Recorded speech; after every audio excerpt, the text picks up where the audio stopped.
ഈശോ മിശിഹായ്ക്കും സ്തുതിയായിരിക്കട്ടെ. എല്ലാവർക്കും ഓശാന ഞായറിൻ്റെ ആശംസകൾ നേരുകയാണ്. യേശുവിൽ പ്രിയരെ, കർത്താവായ യേശുവിൻ്റെ ജെറുസലേമിലെ രാജകീയ പ്രവേശനം നാം ഇന്ന് ആഘോഷിക്കുകയാണ്. പ്രത്യേകിച്ച് നാം വിശുദ്ധ വാരത്തിലേക്ക് പ്രവേശിക്കുന്ന ദിവസം കൂടെയാണെന്ന്. കുഞ്ഞു കുട്ടികൾ മുതൽ മുതിർന്നവർ വരെ വളരെ സന്തോഷത്തോടു കൂടെ കയ്യിൽ ഒലിവ് ശാഖയും പിടിച്ച് ഹോസാന പാടി കർത്താവായ യേശുവിനെ ജെറുസലേമിൽ, അതായത് ഇസ്രായേലിൻ്റെ രാജകീയ പട്ടണമായ ജെറുസലേമിൽ വലിയ സന്തോഷത്തോടെ അവർ പ്രതീക്ഷിച്ചിരിക്കുന്ന മിശിഹായെ, അവർ പ്രതീക്ഷിച്ചിരിക്കുന്ന യെരുസലേമിൻ്റെ ഇസ്രായേലിൻ്റെ രാജാവിനെ അവർ സ്വീകരിക്കുന്ന സന്തോഷത്തിൻ്റെ സുദിനമാണിന്ന്.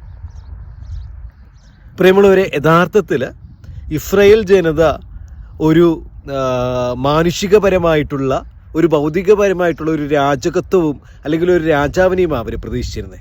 ഇപ്പോൾ യുദ്ധം നടക്കുക അല്ലേ, ഇസ്രായേലും ഇറാനും തമ്മിൽ യുദ്ധം നടക്കുകയാണ്. അവർ എന്താ പറഞ്ഞത്, ആ ഒരു രീതിയിൽ ഭരിക്കുന്ന അല്ലെങ്കിൽ നയിക്കുന്ന ഒരു രാജാവിനെ അവർ പ്രതീക്ഷിച്ചിരുന്നത്. എന്നാൽ കർത്താവായ യേശുവിൻ്റെ രാജകത്വം അത് ദൈവരാജ്യമാണ്, ദൈവരാജ്യത്തിലെ രാജകത്വമാണ്. അവൻ്റെ രാജകീയ ഭരണമെന്ന് പറയുമ്പോൾ സ്നേഹത്തിൻ്റെ ഭരണമാണ്, സ്നേഹം കൊണ്ടുള്ള ഭരണമാണ്. ഈ ഓശാന ഞായറാഴ്ച നമുക്കും ഒന്ന് ചിന്തിക്കാം. പ്രത്യേകിച്ച് ഈ നോമ്പ് കാലത്തിൽ നമ്മൾ നോമ്പ് ആചരിച്ചു വരുന്നതിൻ്റെ ഭാഗമായി ഇത് വിശുദ്ധ വാരത്തിലേക്കും പ്രവേശിച്ചിരിക്കുന്നു.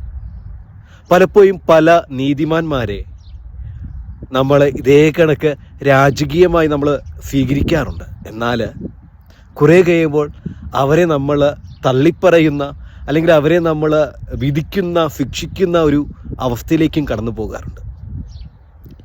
ഇതേ ഓർഫ്ലെയിം തെരുവീതിയിൽ കൂടെയാണ് കുറച്ച് ദിവസങ്ങൾ കഴിഞ്ഞപ്പോൾ കർത്താവായ യേശുവിനെ കുരിശുമായും ആ ഓർഫ്ലെയിം നഗരി സ്വീകരിച്ചത്. ഈ ഓശാന ഞായറിൽ പ്രത്യേകിച്ച് കർത്താവായ യേശു വെളിപാടിൻ്റെ പുസ്തകത്തിൽ വെളിപ്പെടുത്തുന്ന വലിയൊരു രഹസ്യമുണ്ട്, പുതിയ ജെറുസലേമിൻ്റെ വെളിപ്പെടുത്തൽ.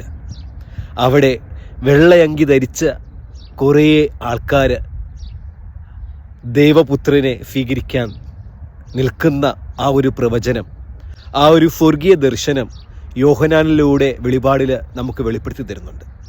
പ്രിയമുള്ളവരെ, നമുക്കും ഈ ഭൂമിയിലെ ഈ ജീവിതത്തിൽ പ്രാർത്ഥിച്ച് ഒരുങ്ങി ആ പുതിയ സ്വർഗീയ ജെറുസലേമിൻ്റെ പുനഃസ്ഥാപനം ഉണ്ടാകുമ്പോൾ അവിടെ വെള്ളയങ്കി ധരിച്ചവരുടെ കൂട്ടത്തിൽ നമ്മളും ആയിത്തീരുവാൻ യേശുവിൻ്റെ രാജകത്വത്തെ സ്വീകരിച്ചുകൊണ്ട്, അംഗീകരിച്ചുകൊണ്ട്, യേശുവിനെ നമ്മുടെ ജീവിതത്തിലെ രാജാവായി സ്വീകരിച്ചുകൊണ്ട് അവൻ്റെ രാജകീയ ഭരണമായ ദൈവസ്നേഹത്തിൻ്റെ മാധുര്യം മനസ്സിലാക്കി ആ ദൈവസ്നേഹത്തിൻ്റെ മാധുര്യം മറ്റുള്ളവർക്ക് പകർന്നു കൊടുക്കുന്ന ദിനങ്ങളായി തീരട്ടെ നമ്മുടെ ഈ ഭൂമിയിലെ ജീവിതം.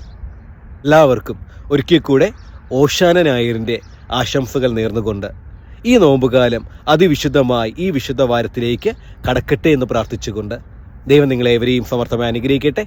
ആമേൻ.